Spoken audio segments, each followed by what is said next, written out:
Hi, everyone. Thank you so much for joining us today. I have the privilege of speaking to Dr. Hemal Patel, a distinguished scientist in the field of medical research. Dr. Patel holds the position of tenured professor and vice chair for research in the Department of Anesthesiology at the University of California, San Diego. And he serves also as the chief scientific advisor for Versailles Discovery. Dr. Patel has made groundbreaking contributions to the understanding of mitochondrial health, a crucial aspect of cellular function, and his team has developed a minimally invasive mitochondrial test that can be administered at home called MeScreen.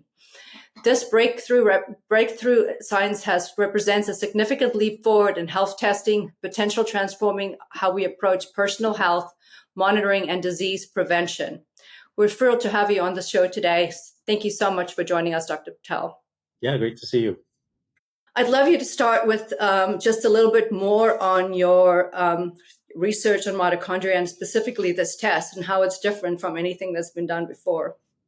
Yeah, so I've been focused on mitochondria essentially my entire scientific adult career. So I did my PhD from 1999 till 2002 at the Medical College of Wisconsin, and the focus of that work was to try to figure out how a person can survive a heart attack, right? And so we had these models of diseases that you could create in animal models and then look at ways to protect the heart from ischemic injury, which is the heart attack. So it actually turns out that there are endogenous programs that the body has that it can launch in order to protect these organs from injury. And this was called preconditioning. And so people figured out that if you gave the heart a small heart attack, a couple minutes, and let it recover from this, before you gave it this massive heart attack, you get this magical preservation of the tissue. So less of that heart would die, you'd have more functionality, and that organism would survive into the next phase of stress adaptation. For 30, 40 years, people have been trying to find the magic bullet that does this through a drug. And it turns out the body has these natural systems of doing it. And one of the things that gets preserved when you do this is mitochondrial functionality. So somehow that small amount of stress allows that heart to learn what it's going to be like when it's deprived of all of this energy and nutrients during this heart attack. And it senses and learns this information so that when it does get exposed to that stressor, it's adapted to it, right? And so from a very early scientific age, my mind has really thought about energy systems and how you preserve these.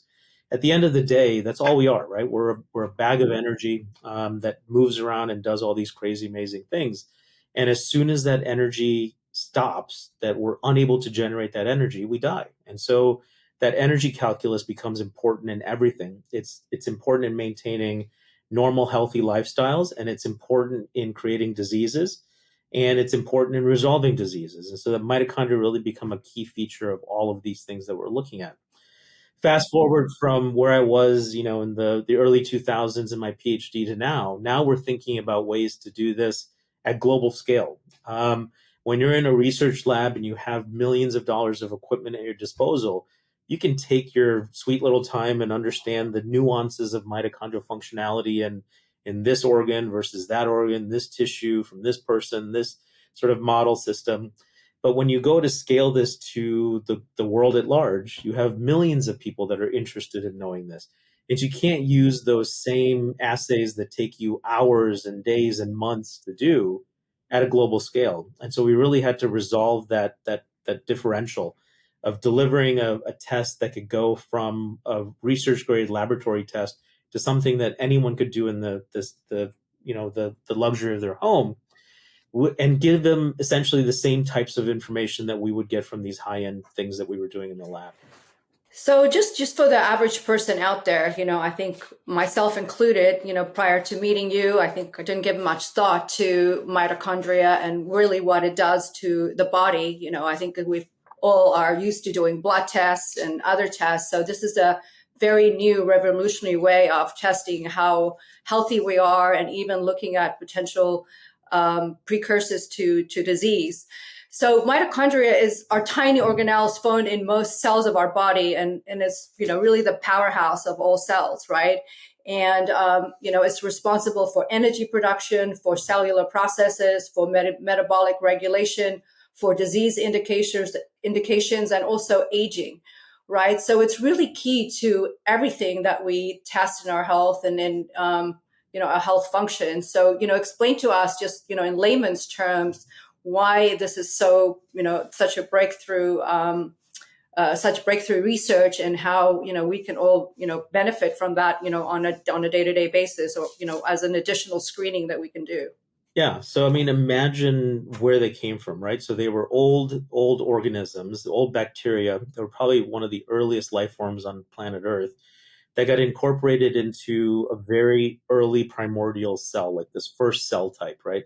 And so as this cell started to evolve, it started incorporating things from its environment, and these bacteria got incorporated in. And this is known as the endosymbiotic therapy, right? Where you create this symbiosis relationship with something else. And so mitochondria, these old bacteria, got into what our modern cells look like now as a symbiont, and it created a unique potential. So when you create a symbiosis, each of those two parts has to provide something. And so the old cell provided a home for these mitochondria to live in, these old bacteria, and these bacteria that get incorporated provided this huge biological advantage. So they were able to generate energy at a much higher level than the cell was able to do it by themselves, right? And so now when you have this two things come together that synergize and they make things even bigger, more complicated, better, you can grow more complexity, you can create larger systems, you can create a lot of order and organization. And so when you look in a modern cell, these mitochondria become a core feature of every one of these cells. So we have trillions of cells in our bodies, and every one of these cells has mitochondria, except for the red blood cell. And so it really becomes an important component of every cell type. And what I said earlier, life is about energy, and energy comes from basically two kinds of reactions in our body. One is the less efficient glycolysis process that happens in the plasma, the stuff of the cell, the cytoplasm of the cell. And then the other, which is more energy efficient, is what happened when this thing got incorporated into cells many, many billions of years ago, is that it provides a high energy content, right? So mitochondria make a huge amount of energy for the same resources that get used in a system. And so you can imagine this is where all the efficiency comes in. So a simple example for people to understand would be the heart. So if you look at the heart as an organ, right, it never stops functioning. And if it does, you're not functioning. I mean, you're dead essentially, right? So it has to beat every couple seconds for the rest of your life in order to keep you alive and active. So there's a huge amount of energy that the heart has to generate to do this. If you look at the volume of the heart, 30% of the volume of your heart is mitochondria. And so it has a huge number of these things that 30%, that's are a lot. constantly Yeah. a lot. I mean, it's Mm-hmm. making a Mm-hmm. lot of energy all the time. The other sort of crazy number is your heart probably makes about 2 to 4 kilograms of ATP, which is, 6 to 8 pounds that you're changing your mass of every day in terms of the energy that you're producing. But you don't see an increase in this mass. You don't gain 8 to 10 pounds daily through your cycle. What this suggests is that there's no way to store this energy, right? So as soon as it's made, it has to be used in various capacities. So you can't store this ATP for a long period of time. So mitochondria never get to rest. They have to work all of the time. And you can imagine in any kind of machine, any kind of thing that you've put together, if it has to constantly create something all of the time, the potential for it to break and fall apart is really high, right? Things have to work perfectly all of the time. So this doesn't really happen in our human bodies.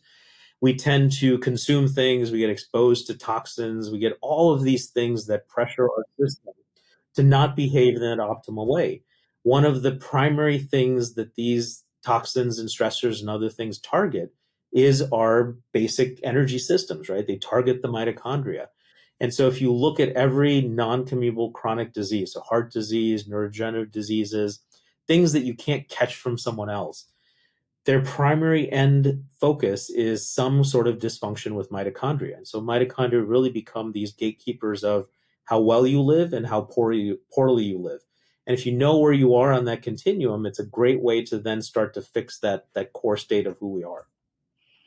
So can you tell me what the MeScreen test, first of all, I think it's a very non-invasive test compared to, I think in the past we've had to do muscle biopsies in order to get, an idea of how strong our mitochondria are. Now you can do a simple prick onto a card, blood prick onto a card, and you can get results that way.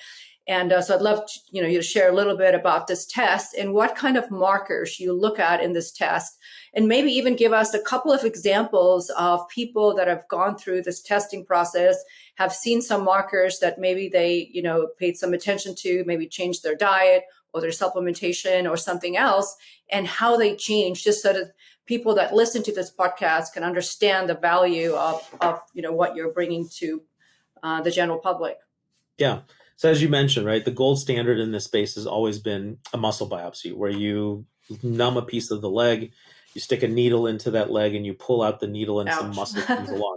Right, it's painful, and it's typically reserved for research grade laboratories and studies we do on campuses like UCSD, because you have resources. You'd have to have a nurse, a physician that does the plunging, and then a lab that can receive that sample and do all the analysis, which takes hours and days afterwards to put it all together. So there's no way to scale something like that. It gives you a tremendous amount of information, but we have a pretty well-equipped lab, and we can do maybe 7 to 9 of these a week. And so Wow. there's really no way to commercialize anything To like scale that. it, yeah. There's no Mm-hmm. way to scale it, right? And so we were involved in a series of studies over the last 5-10 years, where we started miniaturizing this process. So the muscle becomes the ideal source, but could there be other things in the body that are easy to capture that we could get access to? And so a couple of years ago, we were involved in the NASA twin study. And so NASA was going to send an identical That's twin up into fascinating. space for a year. And then the senator from Arizona, who was his counterpart, was going to be on ground. And so the idea was, we know that when someone gets exposed to microgravity, which we've never had to adapt to, the body starts to fail, right? There's certain systems that have never had to respond to zero gravity, and you start to do things in a very weird physiological way. One of the manifestations of that was that mitochondria would be compromised, but they didn't know where, and they didn't know how, and they didn't know when. And so NASA couldn't, basically, they came to our lab along with multiple other labs across the country that were part of this larger study. And so the task for us was, we can't give you muscle, we can't give you any tissue, but we can give you blood. We can give you plasma, which is a component of the blood that has all these unique factors in an individual. Can you invent a test that allows us to figure out which organ is failing at which time from a mitochondrial perspective? And so the idea I came up with was that this component of the blood is a biochemical capture of who you are. So we have these chemical reactions happening in our body all the time that are a consequence of our genetics, that are a consequence of our microbiome, that are a consequence of all of the pressures that we have, the stressors, the positive, happy things that happen to us, the toxins we're exposed to. All of these create unique chemicals in our body that then get trapped in the blood compartment. This is when, if you have let's say you had a disease that you didn't know what it was, the first thing your doctor does when you go into them is they order a blood test, right? Blood has a lot of information in it. And so the idea was, could we capture this blood as a measure of someone's biochemical environment? I call this the biomarker agnostic test, because we're not looking at one or two biomarkers. I don't really care if your lactate is up, your succinate's down, your gluten, all these things that will tweak mitochondrial function.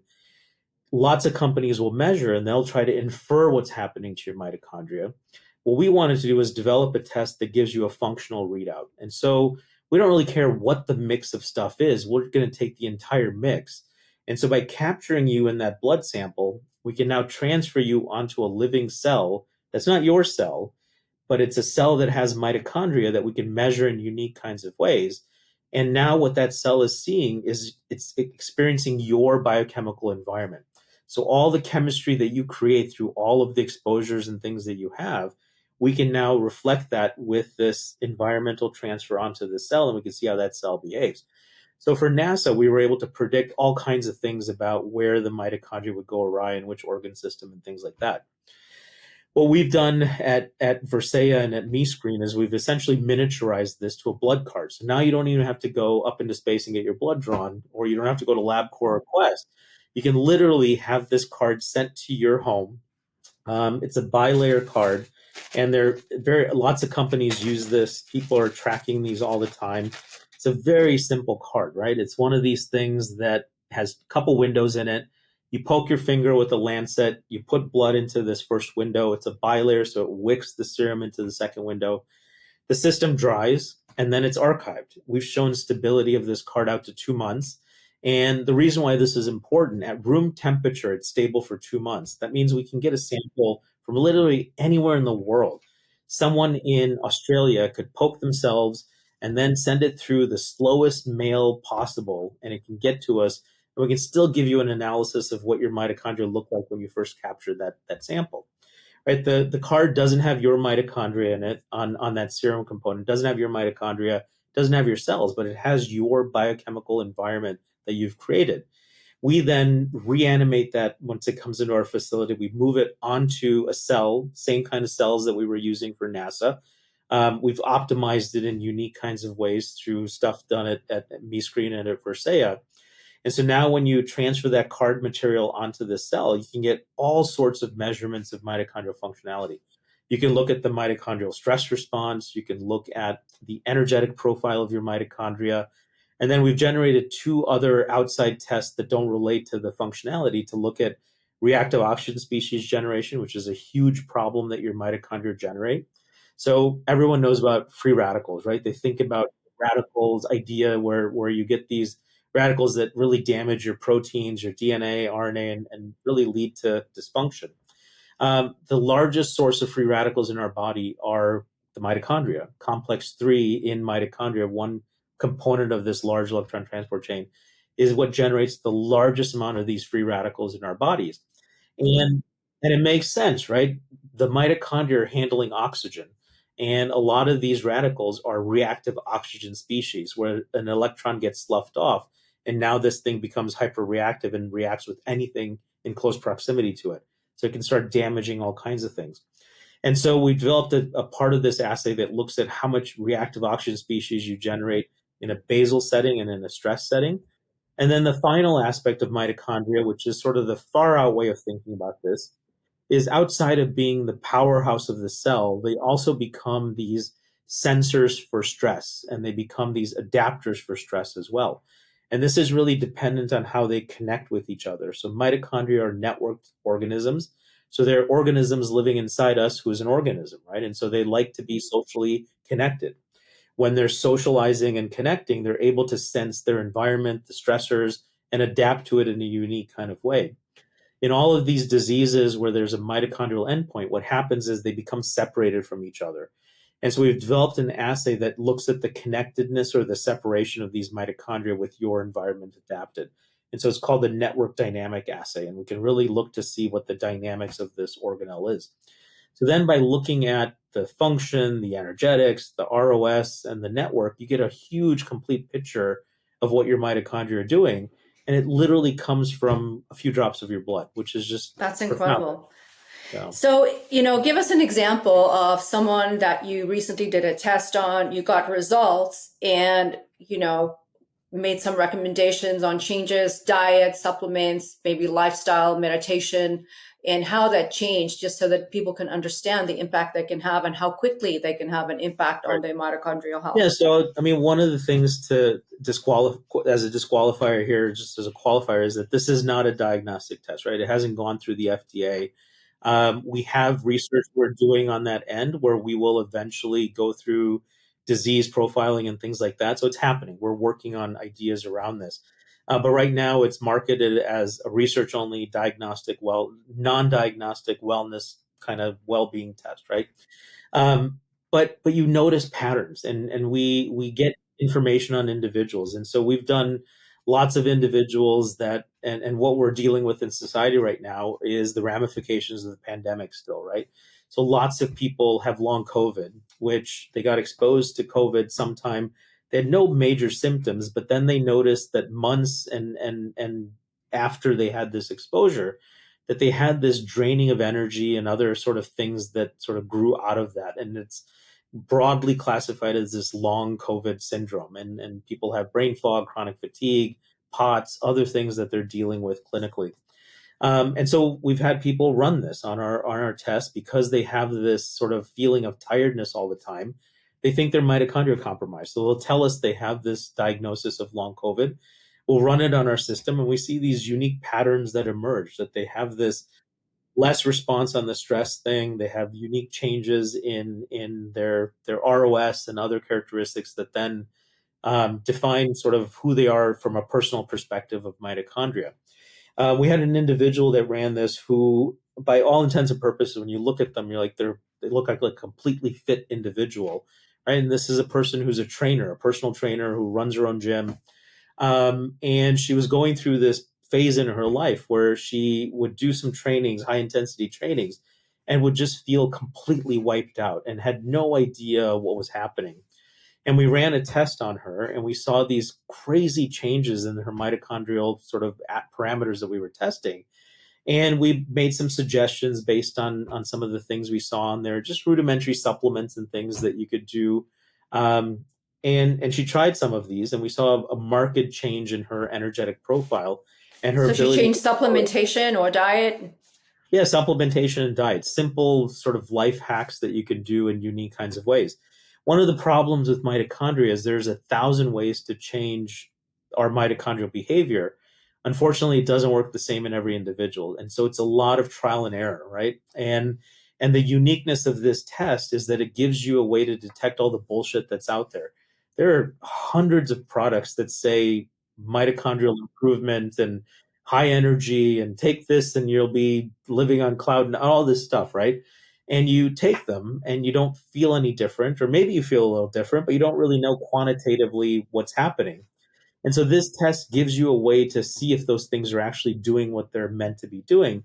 And it gives you a way to track your energetics, right? A lot of us wear these fitness trackers that track every aspect of our biology, but they don't track your energy, right? I mean, you have the body battery and things like that a lot of these algorithms will do, but they're not testing your actual battery. They're not testing your actual energy that you have in your system. And our test does.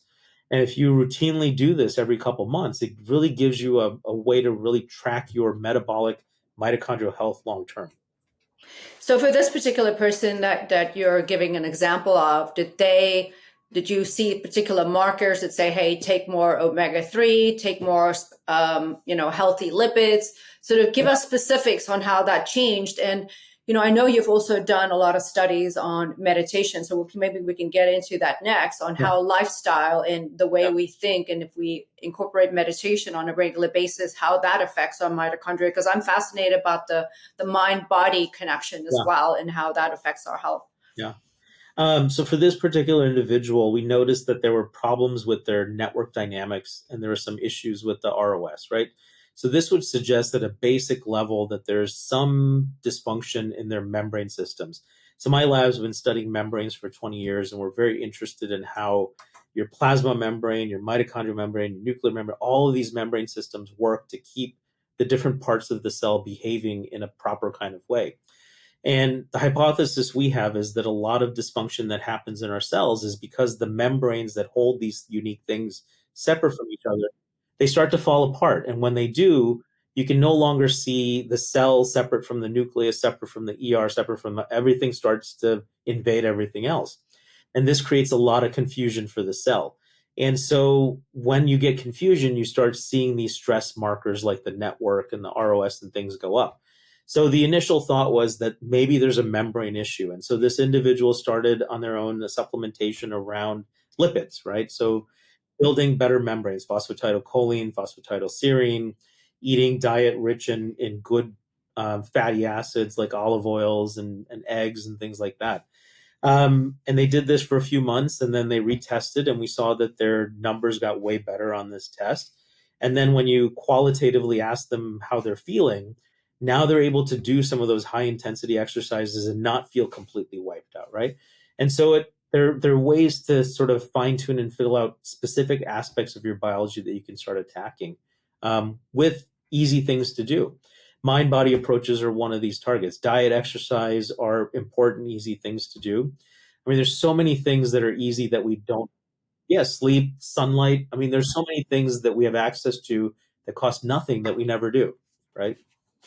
So when you get a MeScreen test, do you get enough information that, you also make recommendations to people that, that go through the test, or is that something that they need to then take to their naturopath and say, hey, this is my MeScreen test result. What do I need to do now? So how comprehensive is this, and to what Yeah. extent do you recommend diet and lifestyle changes, when people do get their results?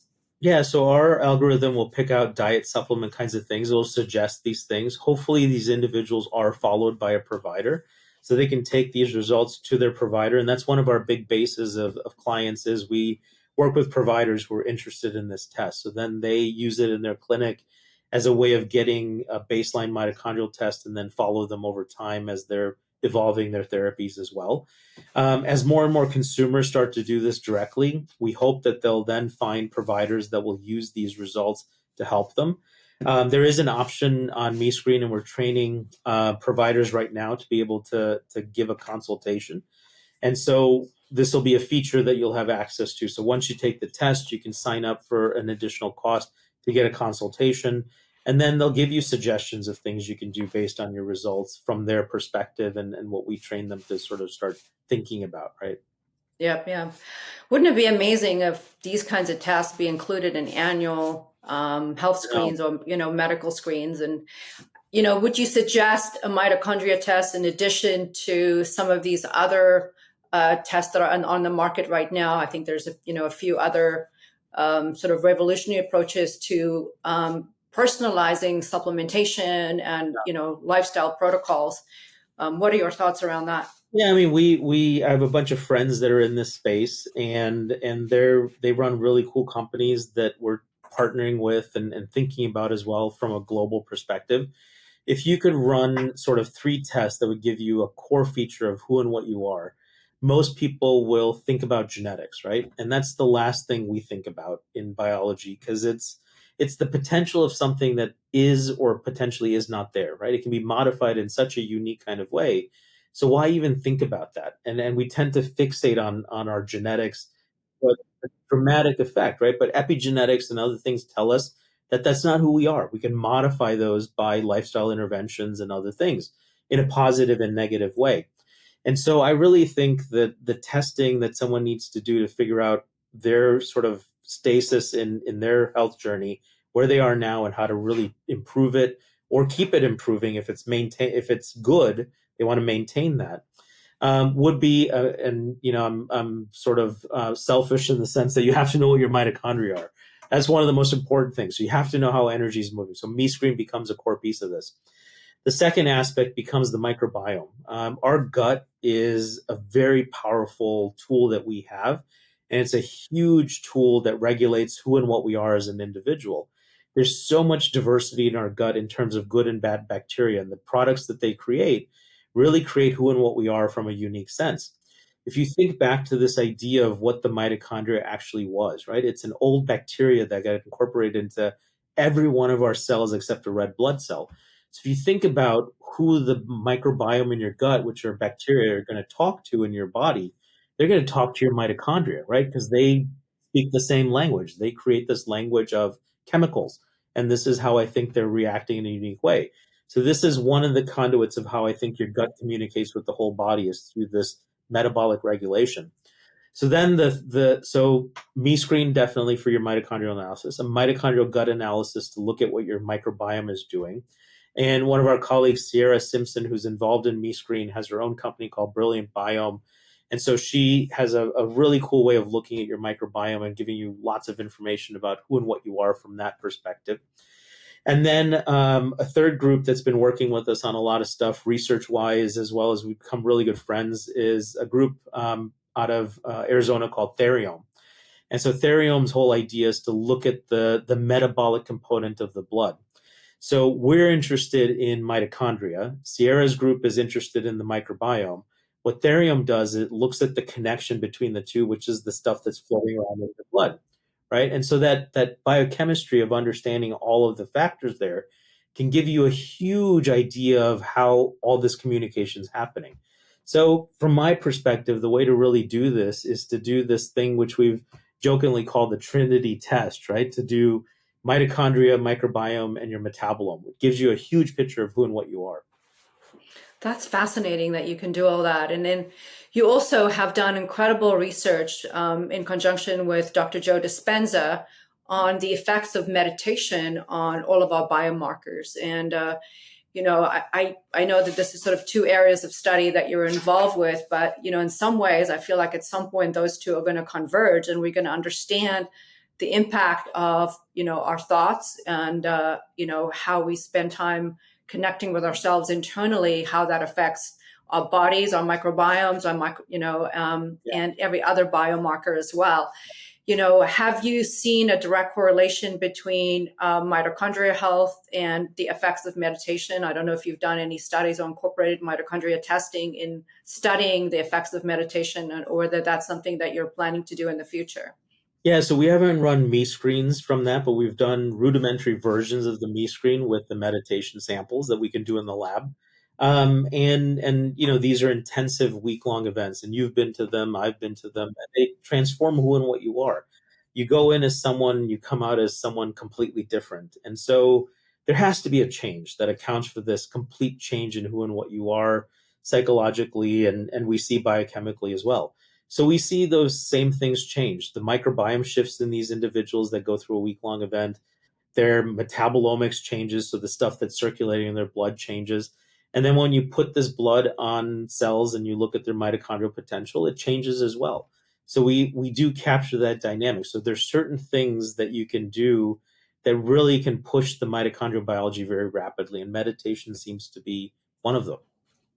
Yeah, it's fascinating the results that, I've seen, and I've watched your movie, The Source, you're featured in the movie, The Source, as well, and some of the research that have been done on the effects of meditation. So I think we live in such an exciting age where we have access to so much more information, personalized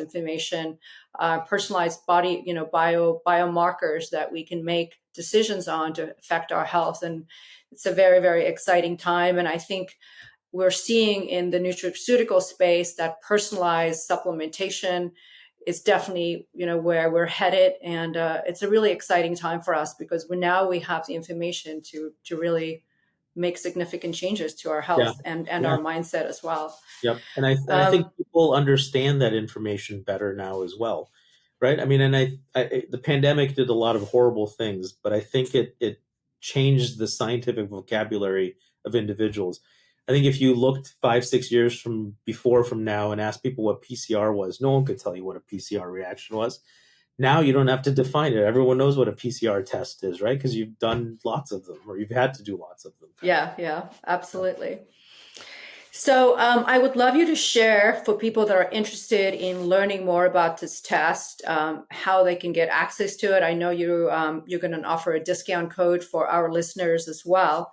And then we're actually hosting an event on March 13th here in San Diego, where we're inviting some of the top executives in the wellness industry to this event. And at that event as well, we're going to offer the MeScreen for those who want to, take part in that, which I think will be really exciting, so that they can do it on site and then we can get the results to them after the show. But again, if you want to go over just sort of what the biomarkers are that you test during the MeScreen test, and what people can expect from that, and then maybe where they can go and access this test as well. Yeah, so the easiest way to access is just mescreen.com, and it'll take you to a portal where you can sign up and get the kit sent to you if you want to send it to your house. And we'll give you a code that you can enter for the discount for this particular event. You can also follow me at Hemal Patel PhD on Instagram, and we post all kinds of stuff about mitochondria, meditation, anything that I'm thinking about, the lab, all kinds of weird things, sciencey, that are on there. So you can follow us and think about your sort of evolved mitochondrial health in a unique kind of way as well. The test really, like I mentioned, gives you an aspect of your mitochondrial stress response. And so the first thing we do is we look at how we change your basal function of your mitochondria. And then when we start messing with the mitochondria in unique ways, how your environment adapts the mitochondria or doesn't adapt, right? One of the big things in this test is we want to see if you're compromised in any way because then we can figure out ways to think about how to help that compromised component become improved in a unique kind of way. The second part of the test really looks at the energy profile. So it sees, are you making energy with mitochondria or glycolysis? And then the other two I mentioned, right? The reactive oxygen species that we're looking at, and then the network dynamics. By looking at the function, structure, dynamics, all of these capabilities of the mitochondria, you get this complete picture of who and what you are from a mitochondrial perspective. That's fascinating. Is there anything else that you think people need to know about this that, you would like to share? Yeah, I mean, one of the big questions we get is, after even listening to something like this, is who should take this test? And I would hope that after you listen to this, if you're living, breathing, and you have functionality, you should take this test. Everyone needs to know what their mitochondrial number is, whether you're healthy or not. If you're healthy, it gives you confirmation that this is what you're doing is right and you should continue on. There's so many people that we've looked at on this test that look like they're in perfect picture of health. But when we run this test, we find these unique, weird things that give us some insights into things they may want to think about and target. And it makes them, and they have this aha moment. When I go over results with certain individuals, I'll be like, does this test reflect what you're feeling? And like, now that you mention and you describe this, I get why I'm feeling this way, because I see that number now, right? And so it's a good number to know from a starting point.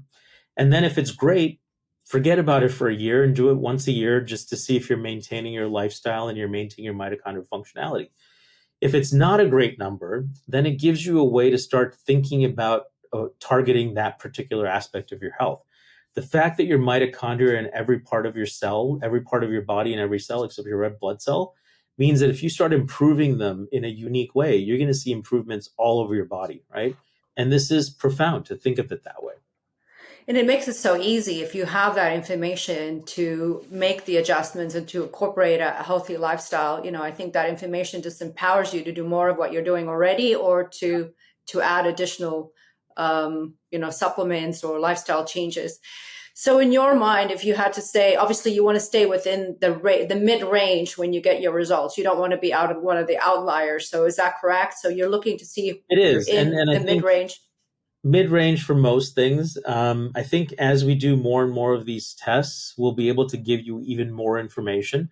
So as more people adopt this, we'll be able to give you algorithms that peg you against sort of the sicker individuals, the more healthy individuals versus the ultra elite athlete kinds of things. You'll be able to see where you fall on this pendulum, and ways to then really target that in a unique kind of way. And I really think what you were sort of spot on with this. This is a personalized tracker. It's a way to think about personalized medicine in a very unique way that we've never been able to do, right? From your energy perspective.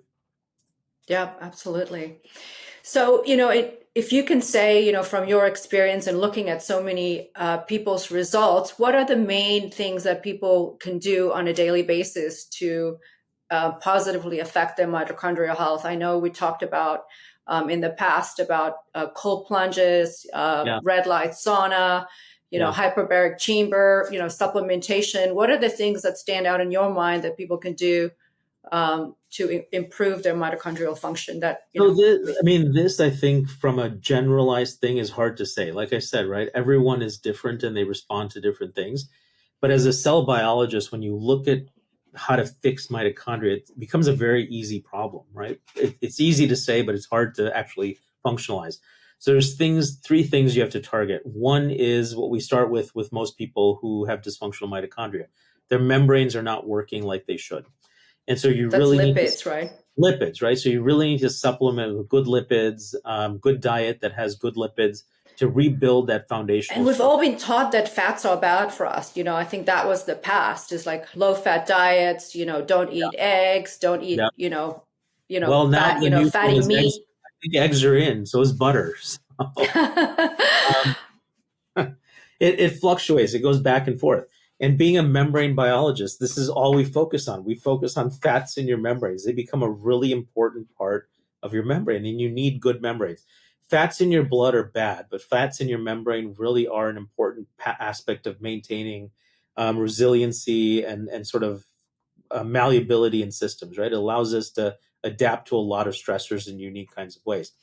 So the foundation, I really think, is good lipids to build membrane systems. And there's supplementing ways to do this. There's diet ways to do this. And you really have to find what works for you.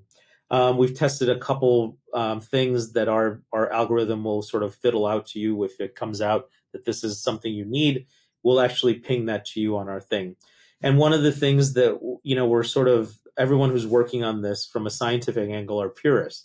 And so we will not recommend anything that we have not tested or we have actual scientific knowledge about. And this is what I think permeates the world right now, is that people make these claims and you just have to go based on those claims, and they haven't been tested in any kind of way. So unless we've either directly tested it on a MeScreen assay, or we've been able to find literature around this in published works that have done clinical studies that show that this is going to do actually what it says it's going to do, we won't recommend it to you, right? So we really want to give you that sort of ethics and that high sort of acuity of what we're doing. So fix the membrane system as a foundation. Once you fix the membranes, the next thing to do is to fix all the death, dying, and decay that's happening in our cells. And so this is really activating mitophagy and autophagy pathways. So autophagy is self-eating. So cells will self-eat and they'll use those resources to build other cells and provide raw material. Mitophagy is that fasting? Is that intermittent fasting? Yeah, so intermittent fasting will create autophagy. Some sort of nutrient deprivation will create this as well. And there's drugs that do this as well, right? Urolithin A and other compounds can create an autophagic, mitophagic phenotype in cells. So you can create this process by taking supplements that activate this. So that's step 2. And then step 3 is the antioxidant potential. So the problem that we'll have to live with for the rest of our lives is this: how do you manage oxygen in the environment and balance it from making energy versus making free radicals? And so having a good antioxidant system in place. If you can't naturally create this by making better membranes and detoxifying your mitochondria, then you have to supplement in. But most people that fix their membranes and get rid of death, dying, decay will have latent internal systems that'll take over and manipulate. How do you supplement oxygen outside of a hyperbaric chamber? Not oxygen, but antioxidants, right? So you could take okay. N-acetylcysteine, glutathione. There's lots of things that are out on the market. Methylene blue. Yeah, blueberries, polyphenol kinds of things, olive oil sometimes, all kinds of things that will create these antioxidant properties. One of the caveats to this is when I tell people these 3 things, they'll start doing all 3 things at the same time. That's a no-no, right? One of the things the worst results we ever see on a MeScreen are people who are the traditional biohackers, the ones that are doing all kinds of things. They're cold plunging, they're doing red light therapy, they're doing hypoxic breathing, they're doing hyperbaric chamber, they're on 15 supplements. They're overdoing it, right? They're flooding their system with too many things, and there's a competing thing that happens. So if you don't have a foundational support and you're taking huge antioxidants and some other things, you may be negating things that will detract from building that foundation. And so we really think that the best approach is to start one thing, move to the next, and then move to the next, and then find what works for you and maintain it long term. I think these fads that come along are interesting to try just to see if they work for your system. And then move on. I'll give you a personal example of this, right? I was talking to someone, and I have psoriasis on certain parts of my body. And it was a physician who's like, "Oh, you should take turmeric." And so I bought the best turmeric you could online, and they had really good reviews and all this stuff. I tried it. I had some GI upset stuff. Nothing happened to my skin. Absolutely nothing. And then, being of Indian origin, I was at the Indian grocery store the other day, and they never have this on the shelves, but they had this raw tamarind, which is, I don't know if you've ever had it. It's like an Indian Sour Patch Kid, essentially. So it's the green tamarind, which you then have to peel, and then you bite into it, and it like wakes you up because it's so sour and tangy and stuff. And I anecdotally noticed that I had 2 little pods of this, and my psoriasis on my hand in the next morning disappeared. And your body actually craved that when you looked at it? It's like, it's almost like, I feel like our bodies sometimes tell us what we need if we just listen, right? It brought me back. I mean, it had a memory component to my youth, right? And so it brought me back to that time. I'm like, I haven't seen this in years. And I bought it just on a whim. And then I ate like 2 pods and I noticed this crazy improvement in my skin. So then I did a deep dive on tamarind and its health properties. And turns out it's a huge anti-inflammatory, probably better than turmeric for my body, at least. Right. And so I found something anecdotally that I never would have come across. And now I'm actually taking tamarind as a way to manage my inflammation. So you'll find things that'll work for you and then you'll make these connections. So stick to those things that you know work for your body, you know? Yeah, and I find it interesting too that I think oftentimes we can even do muscle testing on ourselves, Yeah. like kinesiology type of testing, and figure out if this is meant for us or not. So looking Yeah. at a product and saying, "Is this meant for me?" Our bodies are so innately Yeah. intelligent that we can start, doing sort of self-testing to say if this is right for me or not. So I've I come across a lot of naturopaths that do that, and it just astonishes me the information they can tell you from that. Yeah, but this is kind of an example for you where your body kind of craved it just Yeah. looking at it, maybe Right. from looking at it from the past, but for some reason you were drawn to it, you took it and it helped you. So Yeah. I love stories like that. I would love to hear down the road if you do any of these tests on people that are professional biohackers. And see what their results are like, and also the effects, like I said, of meditation and positivity and so forth, what the effect of incorporating that with all the other supplementation, what a Yeah. significant difference that could make. So No, it's it's a great future. I think there's a lot of things we can do with this test. absolutely very, very exciting. Hemal, you're doing such amazing work. Thank you for your commitment to improving in the research that you're doing on mitochondria and also on meditation.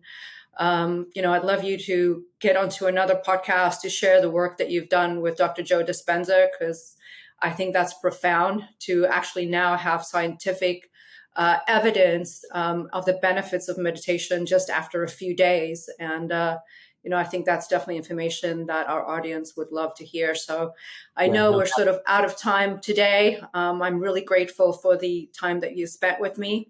Thank you so much. I'm excited for our event on March 13th, where we'll be able to share your research and also provide the test to our participants at the Leading for Wellness event in Del Mar. If Yeah. you'd like more information on that, please reach out to me and get your name on the invitation list. This is an invitation-only event, and we're super excited about it. So again, Hemal, where can people reach you, and where can they access the MeScreen test? And we'll also put the link for the discount code for this test at the bottom of our episode. So look out for that. Yep. Yeah. So MeScreen.com for the test, and then follow me on Hemal Patel PhD and Instagram, and that'll have links to all our mitochondrial stuff as well. Fantastic. Thank you, Hemal. Super appreciate your time, and look forward to seeing you in a few weeks. Perfect.